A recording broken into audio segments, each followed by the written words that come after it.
Eu un litige avec l'inspecteur général d'État, Mamadou Moustapha Tall, vous le savez, depuis 2013, qui dit que ma maison lui appartient. Donc depuis, on est en train de faire une procédure dans laquelle Maître Cyril Clédor est mon avocat. On n'a pas encore exécuté tous les voies de recours. Et ce matin, des gens sont venus dans ma maison pour sortir mes affaires et casser les meubles et démolir la maison et procéder à l'expulsion de moi et de ma famille. On n'a pas été avertis. Ça fait 5 ans qu'on fait une procédure où ils nous amènent des papiers et nous, on rétorque derrière au niveau du tribunal. Là, ce qui s'est passé, je ne me l'explique pas. Il paraît que c'est la DESCOS qui est venue, donc ils ont demandé assistance à la justice. Mamadou Moustapha Tall, qui est un inspecteur général d'État, qui aujourd'hui, tout ce il l'a eu grâce à l'État du Sénégal, est tout simplement en train d'exproprier une citoyenne sénégalaise, une jeune fille. Vous allez un peu m'excuser de l'émotion, je reste digne malgré tout, parce que je suis une croyante avant tout. Je suis seulement surprise et choquée de comment ça s'est fait, mais j'accepte la décision du bon Dieu. Je m'en remets au bon Dieu et j'espère qu'il va nous juger et j'espère qu'il va réparer ce que je viens de subir aujourd'hui. Je crois quand même les forces de l'ordre, avant de venir assister un quelconque individu, ne serait-ce qu'un huissier de justice, doivent au préalable venir amener un avertissement et dire « Madame, vous allons procéder à votre expulsion dans 2 jours ou dans 2 heures de temps ». Cela ne m'a pas été remis. Absolument pas, je le dis ici. La DESCOS qui est là, ils ne sont jamais venus, ils ne m'ont jamais convoqué, ils ne m'ont jamais appelé. Pourtant, pour des problèmes de voisinage, le commandant s'est déplacé sur place et est venu me convoquer et j'ai été répondre. Donc je ne comprends pas pourquoi, pour un problème aussi majeur qu'est l'expulsion d'un être humain de toute sa famille, on ne m'a même pas averti. La maison m'appartient, je l'ai achetée, je l'ai construite de bout en bout. Tout ce qui est dans cette maison-là m'appartient. Aujourd'hui, nos affaires sont jetées dans la rue. Cet acte indigne qui est en train d'être fait, ce sont les services de la DESCOS qui sont en train de le faire. Avec leur patron Ablaye Diop, c'est lui qui est en train d'instrumentaliser ces gendarmes pour qu'ils viennent faire ce qui est en train d'être fait. Je veux bien que la différence soit actée. Je sais que la politique s'y mêle parce que je suis un acteur politique, mais je dirais tout simplement que je tiens quand même à préciser que ce qui se passe actuellement, il y a un monsieur qui s'appelle Oumar Samb, qui habite la maison en face de ma maison. Vous avez vu, en tant que journaliste, on vous a empêché d'accéder à la rue. Tout simplement parce qu'on protège cet individu. On ne vous a pas empêché pour ne pas voir la maison ou pour ne pas prendre des films, parce que ça, on peut le faire. On vous a empêché d'accéder dans la rue parce que c'est la maison en face de ma maison. Un monsieur qui habite là depuis 1993. Un monsieur qui a construit bien avant moi, qui m'a regardé acheter, qui m'a regardé construire et qui maintenant, avec la complicité de Mamadou Moustapha Tall, s'est procuré des documents de mon titre foncier de ma maison en 2011. Que les Sénégalais l'entendent bien, ça des choses qui se passent. Ça se passe là. Une personne habite là depuis 1993. En 2011, elle est propriétaire de la moitié de mon terrain, l'autre moitié à Mamadou Moustapha Tall. C'est cette personne qui est en train de m'expulser et les gendarmes sont en train de barrer la roue pour protéger l'accès à la maison de cette personne parce qu'ils ont peur que... Vers Maimouna Bousso, quelle est la part de vérité de M. Tall? Moi, je n'ai pas de part de vérité. Je vous dis les faits et les conséquences. J'ai acquis un titre foncier en 1978 de mes propres deniers. Et c'est pas un permis d'occuper. C'est pas quelque chose qu'on m'a donné. C'est par le fruit de mon travail. J'ai acheté en 78. La madame en question est née 2 ans après, en 1980. Elle est venue occuper mon terrain et celui d'autre, le terrain conjoint, en 2002. En 2005, elle a commencé à construire. Nous avons fait une sommation d'arrêter les constructions. Elle n'a pas obtempéré, elle construisait même la nuit volontairement et elle n'a jamais obtempéré parce que je dis jusqu'au moment où l'on détruisait encore la maison, elle continuait à faire des aménagements malgré 15 ans d'attente pour nous, malgré toute la procédure judiciaire. Moi, je n'ai pas de vérité. C'est la loi qui a été dite par les juges appropriés. Donc c'est une décision du tribunal. Je n'ai pas de vérité. Les faits, c'est que c'est mon bien acquis en 78 en titre foncier, non en permis d'occuper. Le deuxième fait, elle a occupé, construit sans autorisation ni titre. Si elle avait une autorisation de construire, on aurait peut-être mis le tort dans l'administration. Mais elle n'a ni autorisation ni permis d'occuper. Et elle a construit. Elle a occupé, elle a refusé de délibérer. Nous avons eu plus de 10 ans de procédure. À chaque niveau de la procédure, elle n'a jamais gagné un niveau quelconque. Jusqu'au jugement définitif, devenu définitif depuis 3-4 ans. Ce jugement, il s'agissait de le mettre en application conformément à ce que la justice a décidé en conformité avec les lois. Et nous avons été assistés par les gendarmes. Ce n'est pas les gendarmes qui détruisent, c'est le huissier qui amène ses moyens sur la base de la décision de justice, assisté par les gendarmes, et ils ont détruit. Et ceci, c'est aussi simple. Voilà les faits. Je n'ai pas ma version. Ma version, c'est que j'ai toujours eu foi en Dieu et foi à la justice, aux fonctionnaires de mon pays et à mon État, surtout. Il a allégué que sa villa a été détruite sans avertissement. Est-ce que la réalité des faits? Non, la réalité, d'abord, toute la procédure du tribunal, elle connaissait la décision du tribunal, jusqu'au moment qu'elle était définitive. Deuxièmement, chaque fois, même cette fois-ci, les gendarmes ont été le voir plusieurs fois. Ont été même avec leur officier de police judiciaire comme conseiller juridique. L'ont patrouillé à la maison, ils l'ont appelé au téléphone. Il y a eu des notifications. Donc elle est parfaitement au courant même de l'expulsion et de casser, sans compter toute la procédure juridique. Dès lors qu'elle avait la décision juridique, elle savait que ça allait venir. Mais également, elle a été notifiée. Dans tout ce qu'elle allait, qu'elle vous montre un papier qui lui a autorisé de construire, ou elle a gagné quelque chose au tribunal. Et elle a été effectivement informée par les gendarmes avant de l'expulser et de détruire. Bien qu'elle avait déjà la décision juridique qui l'expulsait et qui détruisait la maison. Comment se fait-il qu'elle ait pu acheter quand même votre terrain et construire sans qu'il n'y ait pas quand même une intervention dès le début de la construction? Mais allez lui demander avant que le terrain, on ne l'achète pas comme ça. Vous allez au cadastre, il vous donne la situation juridique du terrain. Vous allez chez le notaire, il vous donnera la situation juridique du terrain. C'est pas comme on achète du pain. Un titre foncier, c'est inaliénable. Je n'ai même pas à mettre un gardien. Et si elle avait fait la procédure, elle se serait rendu compte. Je vous ai montré tout à l'heure le huissier qui l'a notifié au début de son chantier. Elle a refusé d'obtempérer et continue à travailler même la nuit, sous prétexte qu'on lui a promis de régulariser. Comment on va régulariser un titre foncier? Donc il ne faut pas tomber sur ce jeu. Moi, je ne vais pas mettre un gendarme ou un gardien à mon terrain, c'est un titre foncier. Elle a aussi parlé de politique, d'implication de la politique dans ce dossier. Qu'est-ce que répondez-vous à ça? Il n'y a rien de politique. D'abord, moi, je ne suis pas politique.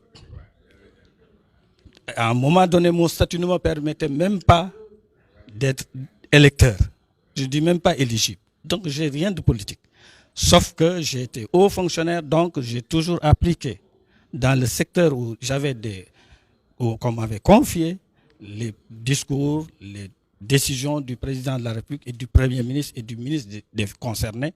Si c'est ça faire la politique, c'est-à-dire mettre en œuvre leurs décisions pour rendre leurs paroles crédibles, j'ai fait la politique. Mais vous ne m'avez jamais vu assister à un meeting ou à un parti. Depuis que j'ai le droit de voter aussi, je ne l'avais pas avant. Je vote, mais je ne suis pas mêlé à la politique. Et j'ai été formaté pour servir l'État, servir la loi, servir le règlement. Et non pour aller spéculer sur quoi que ce soit. Ma famille, parce que j'ai une sœur qui est politicienne, a été mêlée là-dedans, à tort, et je lui demande pardon. Elle n'était même pas au courant du dossier, il y a peut-être à peine, elle est au courant il y a 6 mois. Quand j'achetais le terrain, vous êtes au Sénégal, vérifiez ma sœur à quel niveau elle était dans l'administration. Est-ce que le contexte ne milite pas à votre défaveur, vu que votre sœur n'est pas n'importe qui dans ce pays, elle est quand même présidente du 16. Mais elle n'a rien à voir dans le dossier, ce n'est pas son bien. Elle ne m'a pas aidé pour l'acheter. Elle ne m'a pas aidé dans la justice, pour la procédure. Elle n'était même pas au courant. On lui porte tort. Elle n'a rien à voir dans ce dossier. Je suis l'aîné de la famille. Je suis le représentant du papa. Et que ce soit elle et toutes les autres sœurs et tous les autres frères, me vouent ce respect. Je suis leur kilifa, comme on dit en Wolof. Elle n'a rien à voir là-dessus. Pour vous dire que moi, je ne l'ai informé du dossier qu'il y a peut-être moins d'un an, en tout cas peut-être 6 mois même. Donc elle n'a rien à voir. Sur la justice, la justice a pris son temps. Comme elle a droit, elle a son propre temps. Ce n'est pas mon temps, ce n'est pas votre temps. Le dossier a duré, mais a franchi toutes les étapes de la juridiction et partout elle a perdu. Et maintenant, qu'est-ce qu'il s'agit? Le droit était devenu définitif depuis 4-5 ans.